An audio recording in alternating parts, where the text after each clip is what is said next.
বলে কোনো জায়গায় কোনো অনুদান দেওয়ার এখনো নিয়ত করি নাই, চিন্তাও করিনি। তা আমি চিন্তা করলাম প্রথম আসছি, তাই মন্দিরের জন্য কিছু বলে, মসজিদের জন্য আনলেন।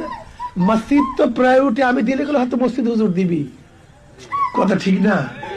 কিন্তু আমি যে মন্দিরে অনুদান আনতে পারি, দিতে পারি, এর জন্য আমি প্রথম মন্দিরের জন্য অনুদান নিয়ে আসছি। আমরা 14 ইউনিয়ন এবং 1 পৌরসভায় মোটামুটি 50,000 টাকা করে 15টা মন্দিরে আমরা আপাতত দিতে আসি। পরবর্তীতে আশা করি পর্যায়ক্রমে সমস্ত মন্দিরগুলি দেব। মাদ্রাসা মসজিদগুলো আস্তে আস্তে দেওয়ার চেষ্টা করে, বাকি আল্লাহ পাকের ইচ্ছা।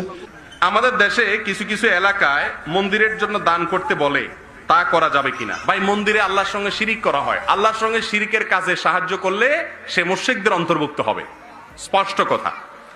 আপনি, ইসলাম আপনাকে উদার হইতে বলছে, এত উদার হয় না যে কাপড় চোপড় সব খুলে দিয়ে দিবেন। আপনি মন্দিরে যদি টাকা পয়সা দেন, এটা হলো অতিরিক্ত উদারতা। অতিরিক্ত উদারতা এটা ঈমানকে নষ্ট করে দিবে।